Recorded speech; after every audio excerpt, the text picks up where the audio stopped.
It's recording. Good morning. Welcome to Contemporary Issues Sunday School class. We are so pleased today to have our official United Methodist historian, David Worthington, all the way from London, England today. Bristol. Bristol.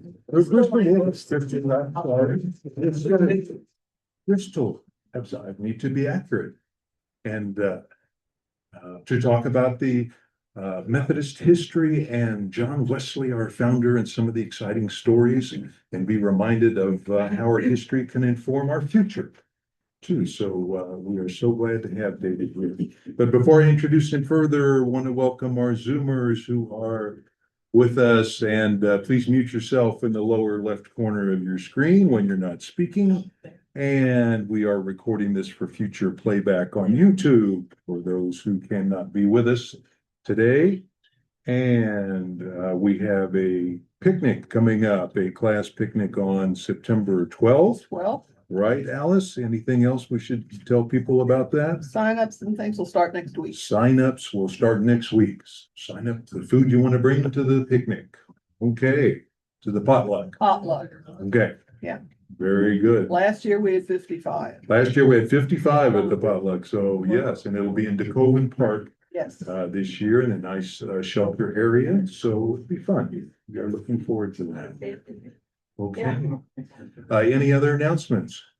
Welcome back from Texas. Yes. Oh, thank you. Vicki and I were in Texas for a few days this week. In Kansas, we've been traveling, doing things, but in Texas, it was only 106 degrees in Dallas and humidity of 106%. So it was a lot of fun.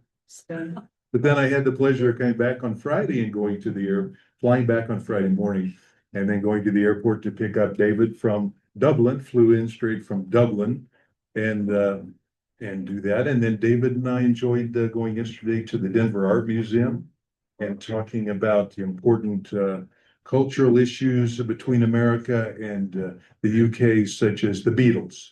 One of the most important too.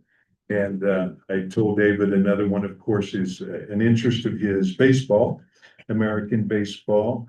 And he reminded me of the movie 42 about Jackie Robinson, the first Black player in the major leagues, and how the movie 42 had a line in it where the general manager, Branch Rickey, That's right. said to somebody there, to the press or someone, To one of the Brooklyn Dodgers front one of the office Brooklyn Dodgers, yes, Yeah. that what could go wrong with bringing the first Black player into the majors, because Jackie Robinson was a Methodist and Branch Rickey was a Methodist and God was a Methodist. So what could go wrong?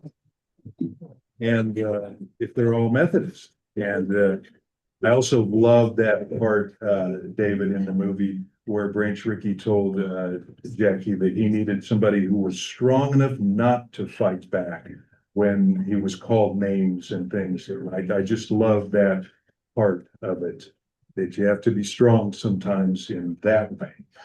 So yes, thanks for reminding me about that. Great movie. It is a great movie. Okay. Yeah, thanks for grabbing the door. Okay, I want to introduce David. He is from Bristol, near London, and had a 20-year career in the financial and charity sectors before he became the full-time manager of the John Wesley New Room, it's called, and other traditional historical sites around England and around the world. And becoming the spokesman and global ambassador is your title, right, David? For Methodist sites. And so over the last 14 years, David has undertaken 8 tours to the US and been given more than 100 talks, and he's been in 46 states, of more than probably a lot of us, I would think. Okay. And with that, David has a slideshow, and we'll take questions and comments during this. And so tell us about Wesley and what we are doing, please. Thank you. Tell you about Wesley and what you're doing. That's a great way to phrase it. Shall I stand up? Would that be easiest? Either one. Either one. Okay. Well, lovely to be here this morning, everybody. Thank you to Steve for the invitation. I've got a PowerPoint presentation, but trust me, it will not be death by PowerPoint, okay? It's just an opportunity for you to look at something other than me for an hour. And trust me, you'll probably want to look at something other than me after a few minutes.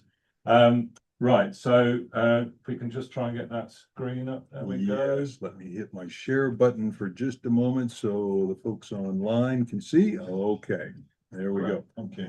Uh-huh.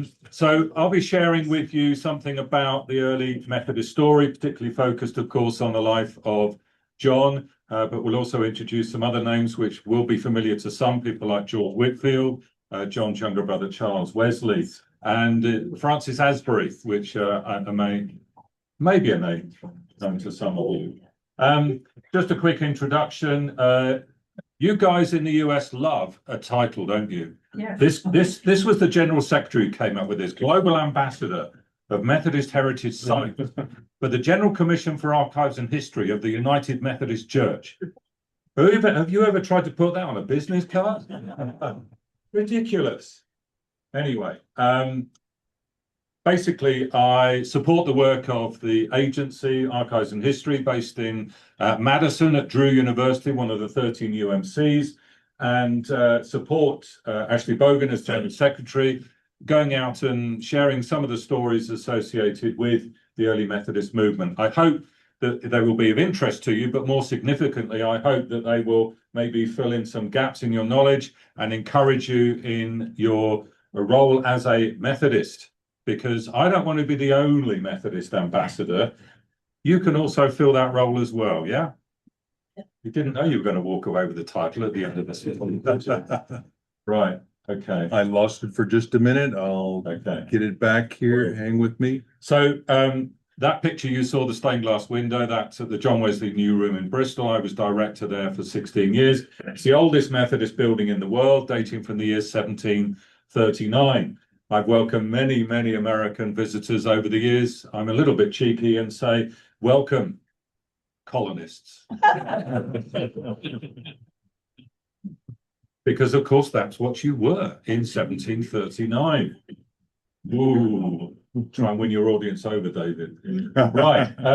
What do I do? Preserving and promoting the significance of Methodist heritage landmarks and historic sites. Do you know how many historic sites there are within the United Methodist Church? Anybody want to throw out a figure at me? 1,000. 1,000. We're going down a little bit, but that's fine. That's fine. We need to start somewhere, don't we? I'm sorry. 435. 435. That's a very good guess. We'll say 500, and then we're in the ballpark. Okay. Of those historic sites, there are 57 which are heritage landmarks. Now, some of those may be familiar to you. So, for example, John Street in Lower Manhattan in New York, St. George's in Philadelphia, Barrett's Chapel in Delaware. One of the most recent one was the United Methodist Building in Washington, D.C. Anybody been to any of those buildings out of interest? I know they're all on the East Coast, but you guys have traveled to the East Coast. You know it exists. Yeah. Well, let me just share one quick story with you about the United Methodist Building in DC. Do you know that it is the only privately owned building on Capitol Hill? No. And it was primarily funded by the women of Methodism. Why? Because they wanted to continue to petition the politicians, who at that time, of course, predominantly men, around the issue of prohibition. That all went well for you, didn't it? That was one of the most recent heritage landmarks. Now, the United Methodist Church and Society Agency is based there and continues to be a thorn in the side of politicians around the need to recognize we live in a global world. Right, so what do I do? Fundraising. I'm not going to be embarrassed about that. John Wesley said, earn as much as you can. So I'm going to say, if you want to give me money, you can do so. You can donate through the GCAH website, go online, you know, all the usual stuff. Secondly, speaking tours. So on this tour, I'll be in Denver. I'm flying to Salt Lake City on Wednesday. I'm then flying to Los Angeles. and then working my way up along the Pacific coast to Sacramento. And then in about 3.5 weeks' time, I think I'm going to be in Glenwood Springs in Colorado. And a small number of people, but I would say that's not the important thing. It's about going out and engaging. If you do find yourself coming over to England, of course, I would thoroughly recommend that. Anybody been and done any site tours? Yeah, okay. Have we met before then? No, okay. It's all right. I just want to make sure if I share the same jokes, you're still going to laugh. Yeah? So with my work in Bristol, I welcome people to John Wesley's new room and also Charles Wesley's house. And of course, on those tours, you generally go to Oxford, Epworth, the boyhood home, and London. Research. Yeah, I actually have to sit down and do some research in order to come up with this stuff that I'm going to share with you this morning. It doesn't just come into my brain. I actually have to do some reading. But fifth, and perhaps most importantly for me, mission engagement. Why are we sharing these stories? They're great stories to share, but what is it that we are here to do? Surely we want to share our faith with others. We want to bring them to Christ. We want to be involved in mission engagement. Now, for many people, they would think you do that through things like discipleship ministries, or maybe through the seminaries with higher education and ministry. But I believe there's an important mission engagement work that goes on through the archives and history. We don't know our history. How are we going to share it with others? Yeah? Yeah. Good. I'm glad you affirmed that. Because otherwise, I'm wasting my time, aren't I? Right. Let's go to the next phrase. Okay. Wisdom from the past, hope for the future. I am not claiming I have the wisdom. I just hope that some of the stories, I think, will resonate with you as United Methodists. Hope for the future. We have to be honest here, folks. It's been a tough time, has it not, for the United Methodist Church over the last few years? And as it finds its feet, do we believe there is hope for the future? Well, I think that one of the critical things I need to do in my role is to make sure that you guys understand that there is hope for the future and that we need to know our Wesley in order to drive that forward. If you do find yourself in Oxford in Lincoln, sorry, beg your pardon, Epworth in Lincolnshire, you go to the Western Memorial Church, you will find this stained glass window. You can't see it all, but it says, the best of all is that God is with us. Anybody know where that quote comes from? John Wesley's final words. Final words. As he died at his house in London in 1791, those were said to be his final words. And that's why you have the stained glass window. What I think is more interesting, actually, is look at that image. Who's in the forefront? That is John Wesley. Yeah. Why do we know? Because he's got long hair. Because it was not typical for gentlemen in the 18th century to keep hair long, particularly educated men. They would have short hair and wear wigs. So directly behind you see his younger brother, Charles Wesley, who did wear a wig. Okay. Now, they say a picture can say 1,000 words. Does that picture work, in your opinion, if it was just John in profile? You need to have Charles Wesley in order to understand the early Methodist story, okay? Now, when I was in Resurrection earlier this year, I was invited by Adam to speak about Charles Wesley, because much as I love to talk about John, sometimes I do get a little bit bored talking about John. So it's about time we recognize Charles, yeah? Yeah. Why? Wrote a lot of He music. wrote a lot of music. He didn't write any music. He He wrote the lyrics. He wrote the lyrics, yes. But what was also critical was he was also an itinerant preacher in those early years. He often supported John when people challenged John for the leadership of the Methodist movement. really. And Charles was also, in my opinion, these are my words, not anybody else's, he was the first ambassador of Methodism. What do I mean by that?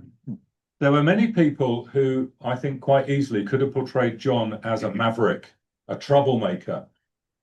What Charles does is he comes along and he pours oil on troubled waters.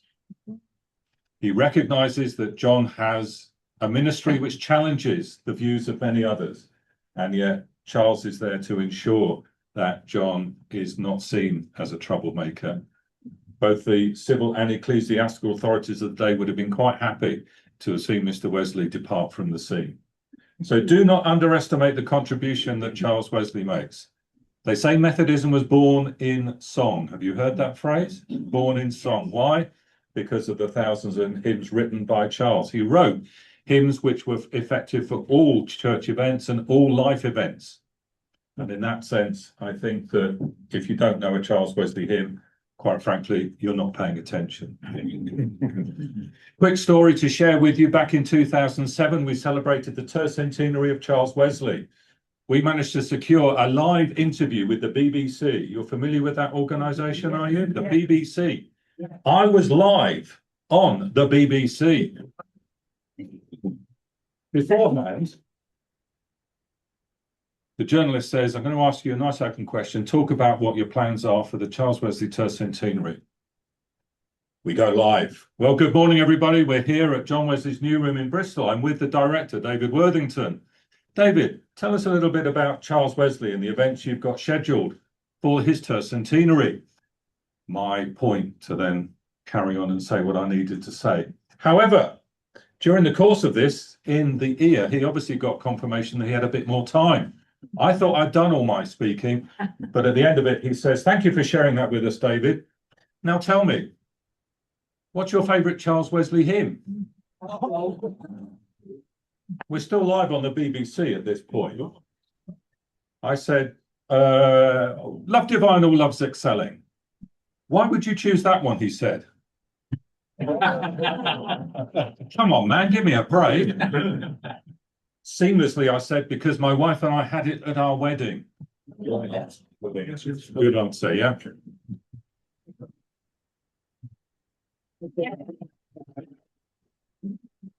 The interview concluded. Thanks for that, David. We had a little bit of extra time. Came across brilliantly. Yeah. Good. The phone rings. Who's on the phone? Your wife. My wife. You know we didn't have Love Divine or Love's Excelling at our wedding, don't you? Yes, but I was live on the BBC. Yeah. So there you go. Right, let's move on. Okay, anybody familiar with the phrase, I felt my heart strangely warmed? Yeah. You know about the Aldersgate experience? Yeah, okay. So if you come to London, there is a flame, a bronze flame, which you can see in the image there. You can see these are the words that John wrote in his journal for that day and evening. I went very unwillingly to a society in Aldersgate Street. It was a Moravian society. Why is that significant? Because, of course, it was the Moravians that the Wesleys engaged when they came over to Savannah, Georgia in 1735.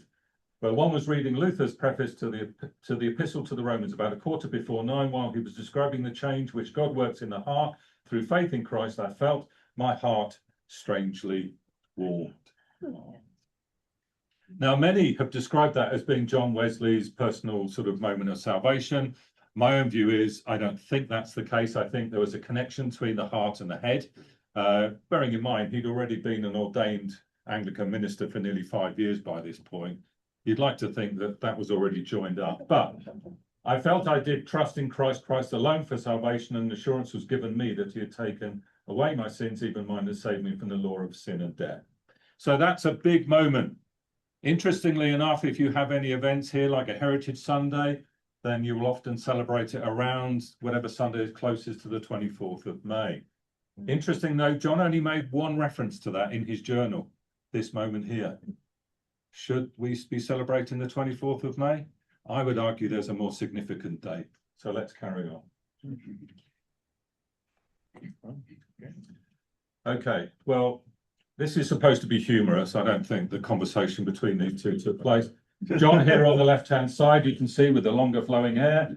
May 24th is Aldersgate Day because I felt my heart strangely warm, to which Charles replies, hey, what's up with that? My heart was warm 3 days earlier, 21st of May, 1738 in Little Britain, about 5-minute walk from Aldersgate.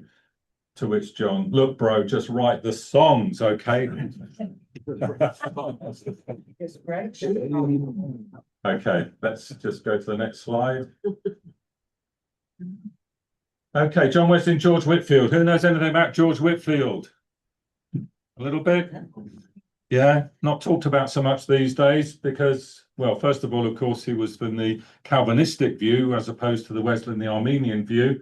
But of course, he also advocated for the introduction of slavery into Georgia, to the point that if you, a few years ago, gone to the University of Pennsylvania, which was essentially founded by George Whitefield and a guy called Benjamin Franklin. Are you familiar with him? Know him? Yeah. The printer and the preacher. His statue was removed a few years ago because of his advocacy for the introduction of slavery into Georgia. Franklin gets away with it because he did actually create an abolition movement in Philadelphia shortly before the end of his life. So there you have George Whitefield. I don't know who posed this photograph of these two busts. Look at George's eyes. Looking at John, eh? Wow. That's an interesting way to look at it, isn't it? Yes. Yeah, okay. So very significant. I mean, as such, George Whitefield, of course, had become a member of the Holy Club whilst at Oxford University. This is where the term Bible moth, are you familiar with that? Bible moths? Bible moths, M-O-T-H-S. Yeah, it's this impenetrable accent of mine. It's very difficult to work out, I know. Or perhaps the ultimate insult in Oxford was to be called a Methodist, stemming from the word methodical. Why? Because you were spending time in prayer, Bible study, spiritual contemplation, but you were also engaged with the poor, the disenfranchised, the hard to reach. One of the reasons why there were so many prisoners that the Wesleys could visit in Oxford is because it has a county jail and it has a city jail. And John and Charles and many early Methodists accompanied men to their deaths. Very significant ministry going on there. Has anybody been to Oxford? Some of you been to Oxford? Did you like it? Yeah. Think it's a beautiful city? Yeah? If you were given a fellowship at Lincoln College, do you think you'd stay there doing that? Yeah. Who wouldn't? Yeah. What does John do? Turns his back on it. Comes to Bristol in 1739. We'll go to the next. Okay. Oh. John is invited by George Whitefield to begin a work which essentially defines his life. Whitefield was already in Bristol. He was preaching in the open air. What's significant about that, I hear you cry? He did it without. As to say, what's so significant about that? We'll get there, folks. We'll get there. What was so significant about that is that that was not acceptable within the Anglican tradition. If you wanted to hear the word of God being preached, you came into the house of God. What a radical thing that we might try, actually, go and share the word where the people are. Yeah, John said, I think it's almost a sin to save souls outside the church. He did when he was in his high Anglican phrase. You're absolutely right. Yeah. So John arrives in Bristol at the end of March 1739. Again, many of you know that he kept a journal that was published on a regular basis. All this is in the journal, but I've just taken these two sections, which I think are so critical. Saturday, 31st of March 1739. In the evening, I reached Bristol and met Mr. Whitefield there. John had never previously visited the city of Bristol. It was the second city, second only to London, because it was important trading, a maritime city. He arrives. I could scarce reconcile myself at first to this strange way of preaching in the fields. That's what Whitefield was doing, engaging with sections of society that essentially the establishment did not want to engage with, in particular, miners in the Kingswood area of the city, of which he set an example on Sunday. I had been all my life, and then he puts in brackets, very significant, till very lately. He's going to do something radical here, folks. So tenacious of every point relating to decency and order that I should have thought the saving of souls almost as sin if it had not been done in a church. So he accompanies Whitefield around the city of Bristol on his preaching engagements. 2 days later, 2nd of April, at 4 in the afternoon, I submitted to be more vile.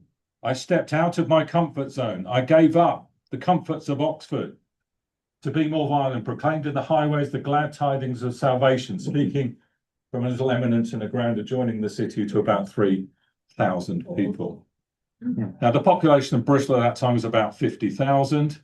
Anybody know the largest city in America in the 1730s? Philadelphia with 40,000. Do you think he spoke to 3,000 people? Yes, of course he did. Without a PA system. Without a PA system, yeah. This is where you get, how on earth did these guys do what they did? Anyway, let's go to the next slide. Oh, a little bit off there. Anyway, never mind. Right, so the work that John Wesley begins in Bristol is the open air preaching ministry. There is much to say about how Bristol becomes the template for the Methodist movement, not only in terms of offering spiritual guidance, but also offering practical help and support. The New Room in Bristol was the first Methodist school. It was a dispensary for medicines given out freely. Wow, that's an interesting concept, isn't it? Anybody want to sort of try that one here in the US? That's communism. I should explain, I'm a graduate in international relations, and I focused on the special relationship. It was a special relationship in the 1980s between Britain and the United States. I'm not sure even we want to call it a special relationship anymore, but that's another story. Right.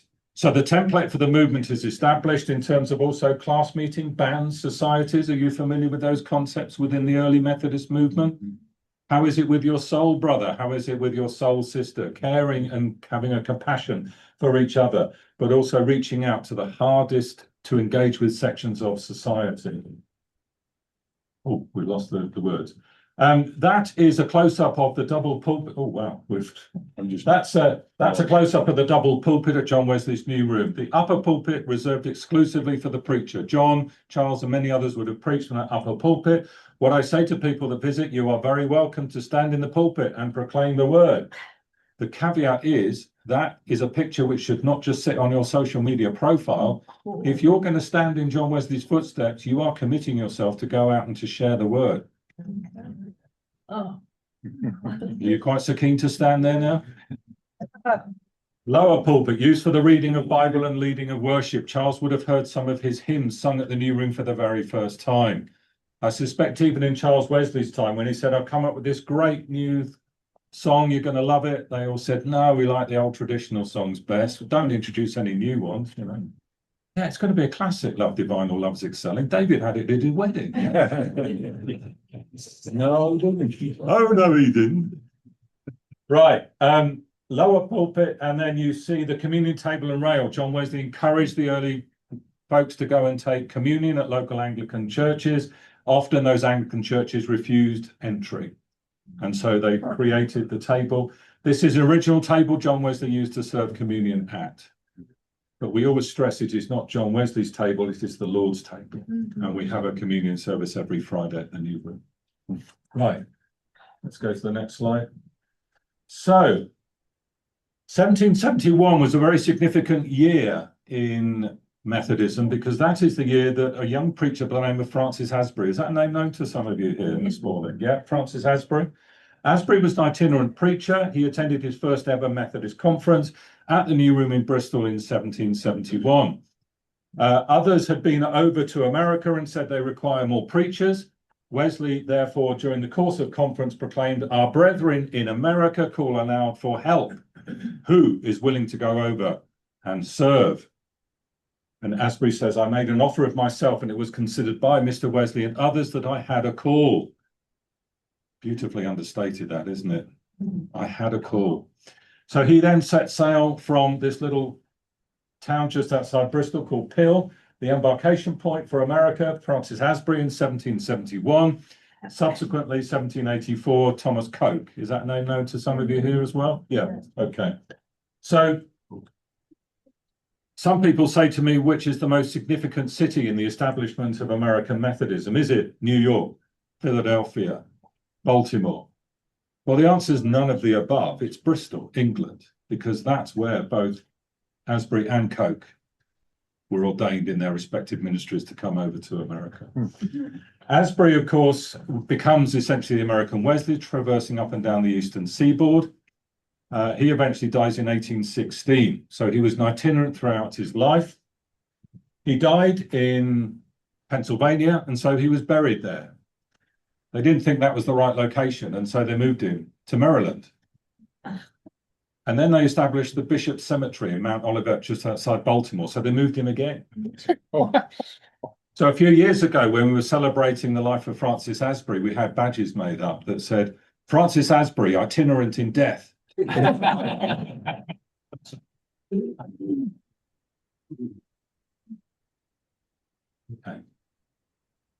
Right, so 1784, very significant year for you guys.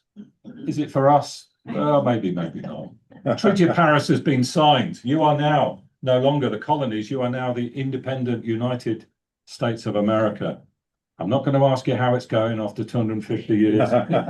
All I'm saying to you is if you want to join the Commonwealth like your Canadian cousins in the north, I'll put in a good word with the king and we'll see what we can do, all right? That's all I can promise. That's about the best you're going to get, I'm afraid. Right, so 1784. That's going to be a $10 fine, I'm afraid, madam. No, I'm kidding.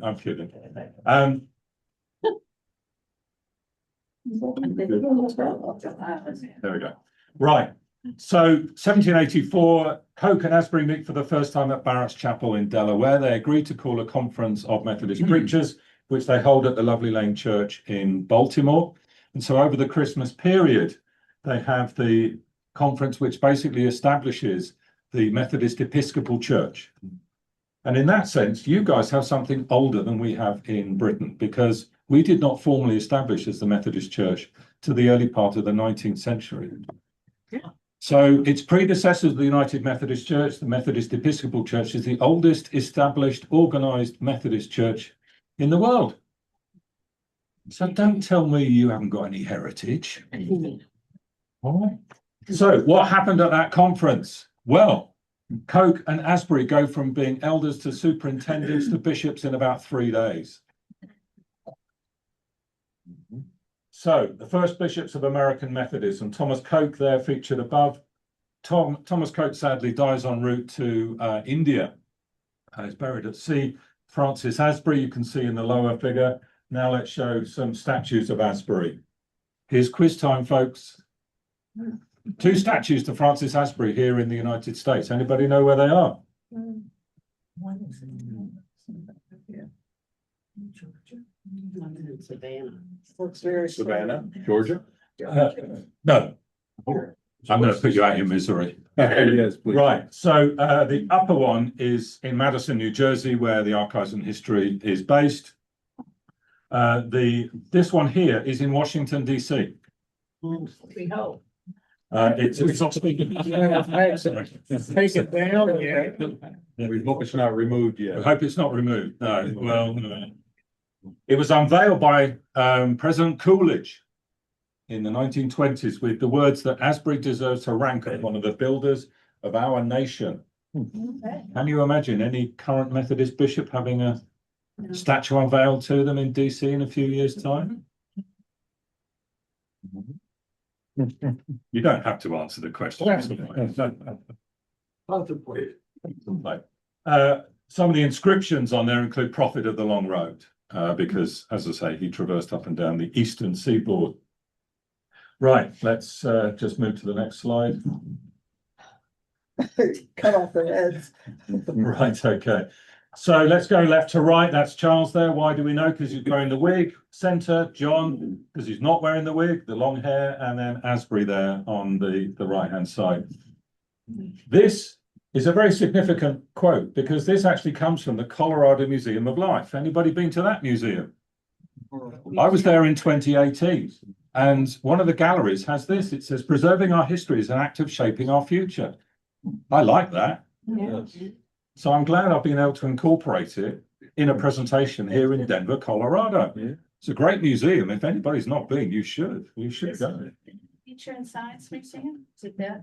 No, it's its own separate museum, the Colorado Life Center.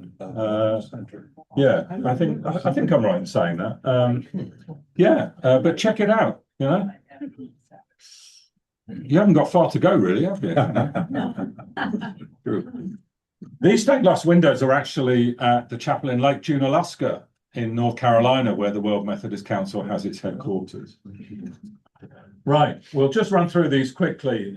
These are just sort of like quiz questions, just to see if anybody knows where their statues are, but Methodists love a statue, yeah? So these are 6 statues of John Wesley. So we'll quickly run through them unless anybody wants to shout out where they know some of these are. Anybody know where any of them are? One in Savannah. One in Savannah. That's the one at the top on the left-hand side. This one that's highlighted at the moment. It's set in the same square that they filmed the Forrest Gump scenes. Yeah. So there you go. Right. Move along the one top centre, the gold Wesley. This is the Moore Methodist Museum in St Simon's Island in Georgia. That's where Charles was based for most of his time. I don't know why it's painted gold. We know how much your current administration loves it.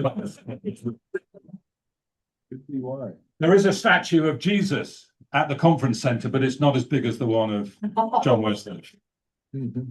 This one is at St Paul's Cathedral in London. We must remember that John and Charles remained Anglican ministers throughout their lives. They were never Methodist in the way that we would understand that term. So there he is in the grounds of St Paul's.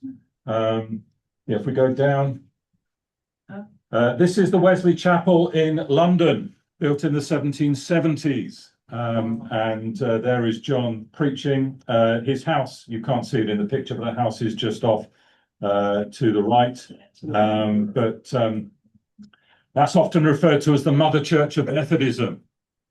A quick story to share with you at the British Methodist Church Annual Conference one year. The minister at the City Road Chapel in London, the Wesley Chapel, stood up and began his address to conference with, "I bring you greetings from the Mother Church of Methodism." It's a great statement, that, isn't it? The Mother Church of Methodism. Well, the minister at the New Room in Bristol subsequently stood up and said, "I would like to bring you greetings from the Grandmother Church of Methodism." Ours was built 1739, Wesley Chapel, London, 1770. You can do the maths, folks. Oh, sorry, I should take the S off. You say math, don't you? Yeah. Okay. I won't ask why. Okay, move along one. This is the Wesley statue in Epworth, Lincolnshire, the boyhood home where he and his other siblings. Anybody want to know a little bit about mum, dad, and yeah, want to hear that? Okay, so John's father was the Reverend Samuel Wesley, ordained minister within the Anglican Church. His wife, Susanna, they were both born in London, and they took up this job in Epworth primarily because it paid better. I think he probably regretted it because I don't think he enjoyed his time. He spent much of his time going back to London to try and get people to publish his rather bad poetry. Anyway, she was kept busy because how many children did Susanna have? 19. 19, yeah. I know. I just feel tired thinking about that. 10 survived, right? 10 did survive to adulthood. As I'm sure you appreciate, in the 18th century, sadly, infant mortality was pretty high. 10 survived to adulthood, 3 boys, 7 girls. Wow. Really, the most influential parent on the life of John and Charles Wesley was unquestionably their mother, Susanna. She instills a Methodist discipline into them, giving all of her children, all 10 of her children, including her daughters, an education. Okay. And in that sense, she is rightly known as the mother of Methodism. Now, she gave individual instruction to each of the children. If, however, you found mum in the kitchen with the apron over her head, you knew not to disturb mum, because she needed some downtime, okay? So just leave mum alone. Right. Okay. John's older brother was also a minister in the Church of England called Samuel Wesley. So we're just going to go through a quick quiz question here. So what was John and Charles's father called? Samuel. Okay, and what was their older brother called? Samuel. Okay, right, we're keeping up here, are we, folks? Yeah, okay. Charles has 8 children, 3 of whom survived to adulthood, 2 boys, 1 Charles Wesley Jr. What do you think he called his other son?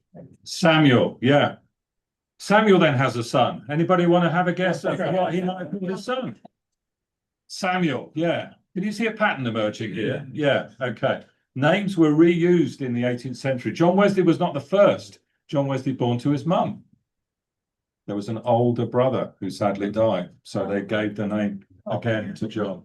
Wow. And this statue here, the equestrian statue, is at the John Wesley New Room in Bristol, where I was director, and it's the equestrian statue, and it shows him as he's heading out on his next round of preaching engagements. If any of you do find yourself in DC to look at a statue of Francis Asbury, do also go to the Wesley Theological Seminary in DC. It's near the Vice President's house, and there they have a copy of that statue. After the end of the Second World War, they approached the New Room and said, we'd like to buy this statue. Well, we politely declined and said, we're not going to sell it to you, but you can have a copy. Yeah, it's like you guys bought London Bridge from us, yeah? Anybody been to Lake Havasu in Arizona? Gone across London Bridge? Yeah, it's not the one you thought you were getting though, is it? If anybody is interested in the bridge, there's one in Brooklyn that I've got a very good thing about. Right, let's quickly move on. Is it all going well? You enjoying it? Learning something? Yes. Yeah? Did you get my British sense of humour? Sort of, yeah, after a fashion, yeah. These are 6 buildings all in the United States. So these will all be very familiar to you, will they not? Because you know every building in the United States, yeah. Okay. Oh gosh, just more we go. Okay. Okay, top on the left-hand side is historic St. George's in Philadelphia. Now, this building was here many years before the Ben Franklin Bridge, that of course comes over from Delaware into the comes over the Delaware into Philadelphia itself. When it was proposed in the 1920s, the suggestion was that St. George's was demolished. The pastor at the time said, no, it's a significant building. It's not moving because of a bridge.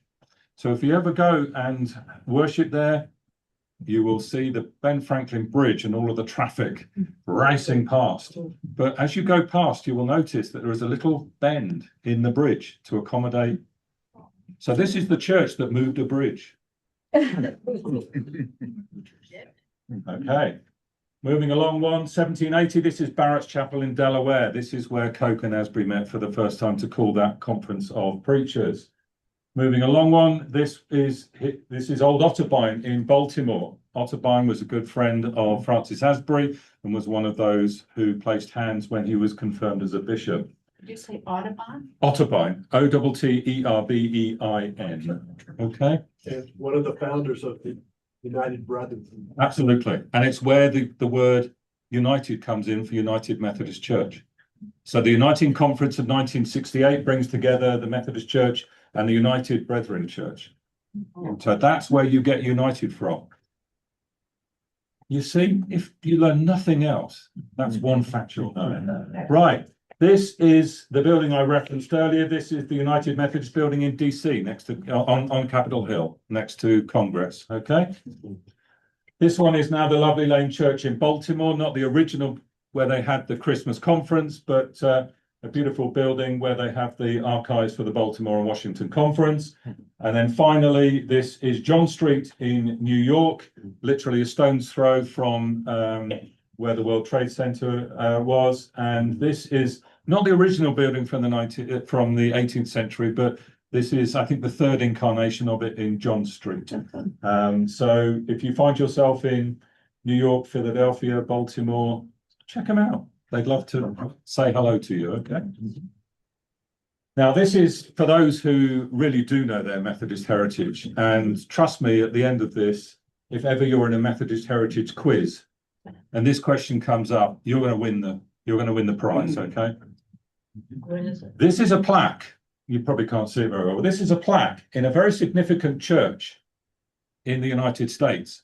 And it recognizes that Charles Wesley, co-founder of Methodism, preached in this church in September, October 17, I think it's 37, if I remember rightly. Why did Charles preach there? Because Charles left to return to England earlier than John. Again, storm blows up mid-Atlantic. Where do you go? You head back to the nearest port. The nearest port at that time was the port of Boston, Massachusetts. So he got to know the Anglican community there and was invited to preach at a church which you will know well, Old North Church. The Midnight Rider, Paul Revere.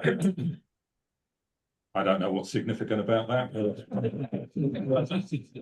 Some guy gets on a horse and rides through the Massachusetts countryside, if that's what you want to do. I've been to Concord and Lexington and got away. So Charles Wesley preached in Old North Church, of course, many years, as you can see, the 1730s as opposed to the 1770s, in Old North Church. Right. Okay, we are coming towards the end of it, but it's going to get a little heavier now, folks, but there's some good stuff, promise. Anybody familiar with an American writer called Diana Butler Bass? Is that known to some of you? Yeah? Okay. So Diana Butler Bass wrote this about Methodism, I think 2019, if I remember rightly. There's a lot of text here, so I'm going to run through it, but trust me, it's good stuff. Methodism began as a spiritual movement. It was not an established church in the way that we would know it today, certainly not in England. A spiritual movement to renew a decaying institutional church. She is talking about the Anglican Church in the 18th century. At least I hope she's not talking about the United Methodist Church in the 21st century.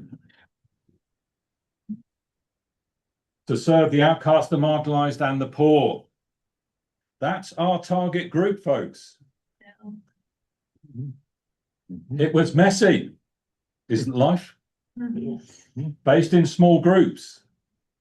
You can get lost in a church that has 2,500 members. You need to have your small groups. That's where class meetings come into play. Empowered women. Wesley was a strong advocate for women. Many of them weren't allowed to preach. And in that sense, it got him into a lot of trouble. But when your mother is Susanna Wesley, you embrace the feminist movement.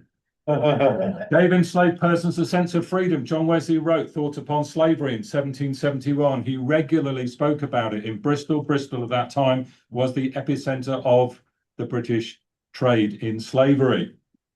Boats would leave from the port of Bristol. They would go to West Africa, come over the Atlantic, take all of those slaves into those mid-Atlantic states, bring back the tobaccos and the cottons, or if they went to the Caribbean, the sugar and the molasses, brought them back to Bristol.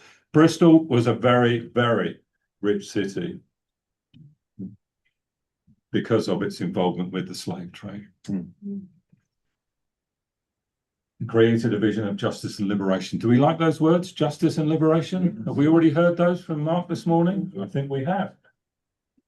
The deepest Methodist identity, isn't that interesting? The deepest Methodist identity. Again, I think Mark talked about things being deep. Is that of hearts on fire with love. What happened to John Wesley in 1739?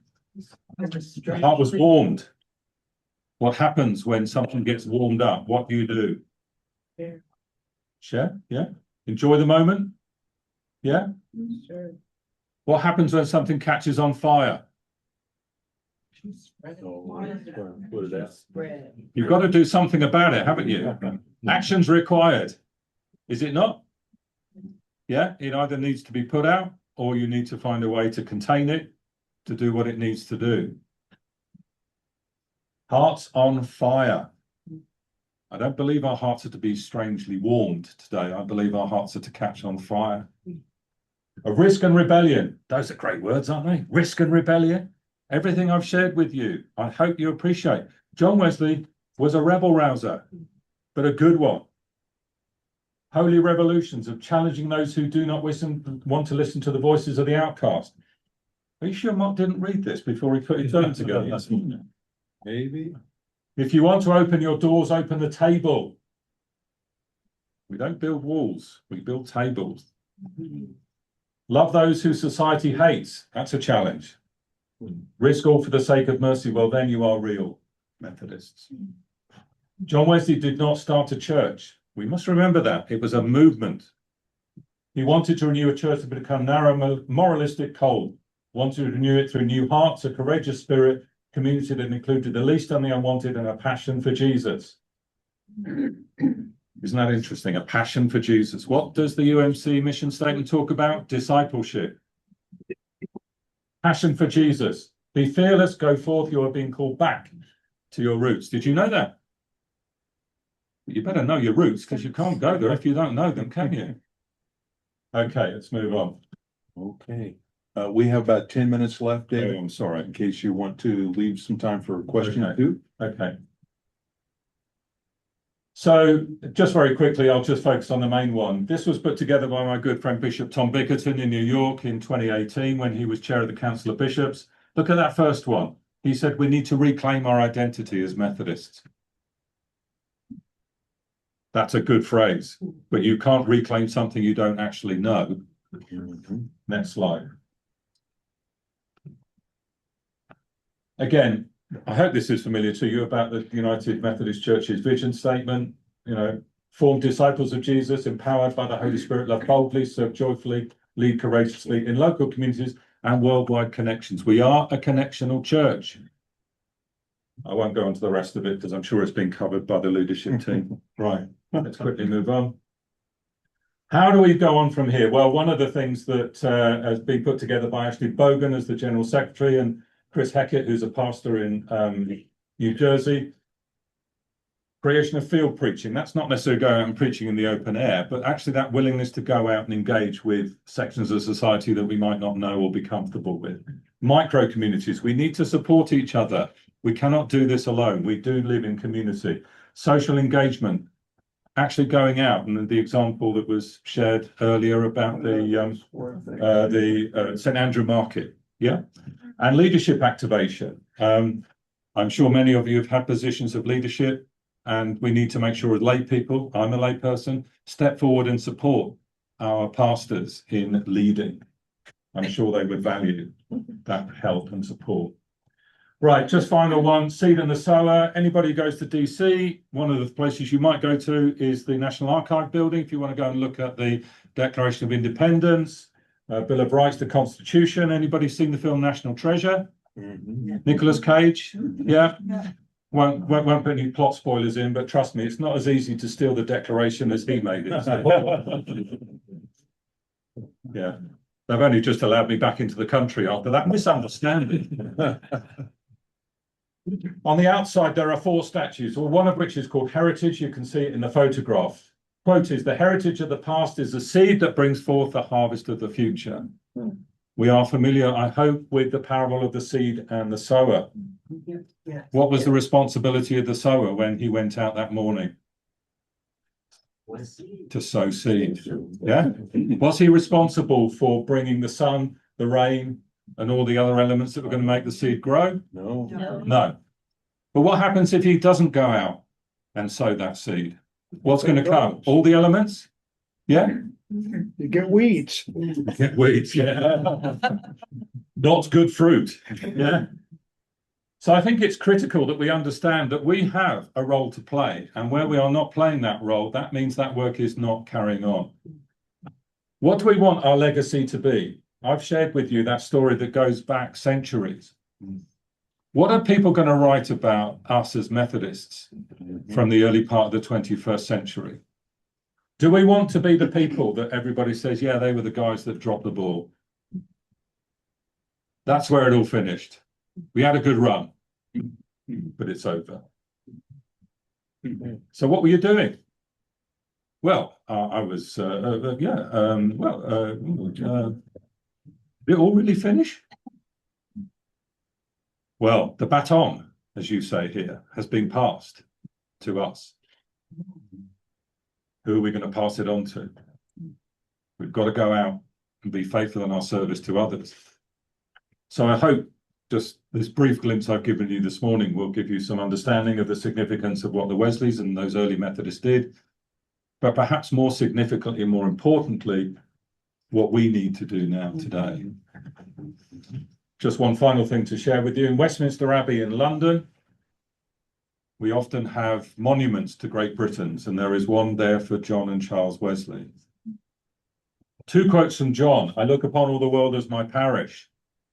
The best of all is that God is with us. Those are good quotes. One from Charles, not from all those thousands of hymns, but a letter he wrote in which he said, God buries his workers, but carries on his work. We want to be part of that generation that carries on God's work. That's great. We've got about 5 minutes left, and there is a microphone at the back. And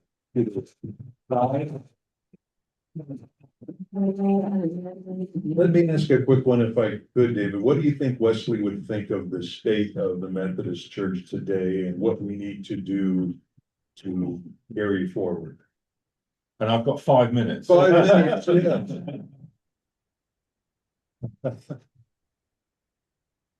I think that Wesley would say that it's about time we broke away from our institutional chains. That's recognizing that, of course, there is need for structure, but at the same time, the structure should not dictate the way in which we operate. If we feel a calling to go and do something that's going to further the kingdom of God, and if that challenges what the structures are in place, then it's probably meaning that it's about time those structures either were changed or dissolved. Because he challenged the Anglican Church. He challenged the Anglican Church. Jesus challenged the orthodoxy of his day. Yes. Yeah. And again, I would be hesitant to say that, John Wesley was the Jesus of the 18th century. John Wesley was a man who had many flaws. We haven't got time to get into the whole business of relationship with women. But the reality is, John Wesley was not a perfect human being in any way, shape, or form. But what is important is that he was faithful. And there's a quote that I'm going to share with you. Shortly after John Wesley arrives in the city of Bristol, he begins to preach in the open air. Many people respond, as you saw from the presentation. However, one of those who didn't respond favorably was the Bishop of Bristol. He writes a letter to John Wesley and says, "You have no commission to be in my diocese, and my best advice to you, therefore, is to go." Wesley writes back a letter, 3 separate parts to it. First of all, "Sir," because he's a polite gentleman. Second, "I look upon all the world as my parish."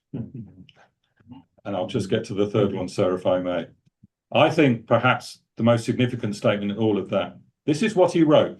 Within 6 months of arriving in the city of Bristol, he says this to the Bishop of Bristol: "This is the work which I know the Lord has called me to. And faithful am I in fulfilling what he has given me to do." Wow, what a contrast. I can only imagine the bishop spluttering over his cup of tea, saying, "Who was that impertinent young man, Mr. Wesley?" Anybody know who the name of the Bishop of Bristol was in 1739? Exactly. Rest my case. No. His name was Joseph Butler. Right, sir. First of all, thank you, Steve, for bringing this man to it. And following up on what Steve was asking for clarification, Boston University, a prominent Methodist founded school with a very liberal seminary, I might add. Yes. The logo at the university is virtue, piety, learning. In modern vernacular, how does that apply today? I mean, is that a caricature of proper of Methodism, the core? Piety, virtue, piety. And what do they mean today? Interesting phrase. I spoke at Boston University last year, actually. So, yeah, I'm familiar with the institution. I mean, I'm probably not going to be able to answer your question as specifically as you would like, but I would offer a general observation, which is I think that there are lessons to be learned from the past, but we are also responsible for interpreting the way in which those lessons should be applied today. So whether that means that virtue and piety are the right words to use today, I don't think I can offer you a sort of a particular answer to that. But what I would say is that we need to understand where we've come from in order to know where we are at the moment, to then look to the future and where we are going. And I think my great concern from having done this role and shared with, as Steve said, I've been to 46 US states, I've met a lot of Americans in my time. You are lovely, lovely people. But my experience is you don't know your Methodist history in the way that I think you need to. I am delighted that you are Methodists and that you are United Methodists. Don't misunderstand me. But, if there was one thing as a legacy for me from my role and from my visits to churches and seminaries is just a sense in which can the pastor or the lay leadership find a way to share some of these significant stories with members so that they can become rooted and grounded in the Wesleyan tradition. And I will say this very quickly. There is a fight, and I mean that in the literal sense of the word, for the heart and soul of Wesleyan Methodism. Because if the United Methodists do not step up and own the Wesleyan tradition, there are many churches, and I don't need to name them, you know who they are, who will take that, okay? So you either use it or you're going to lose it. Now, I can't speak for anybody else in this room, but I don't want to be part of that generation that said, yeah, we lost it. It's now gone to other, quote, Methodist traditions.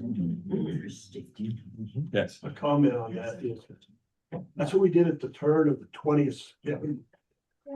Yeah, we'll go just a couple more minutes. If anybody needs to leave now at 11:32, go ahead. That's kind of what. Just loud.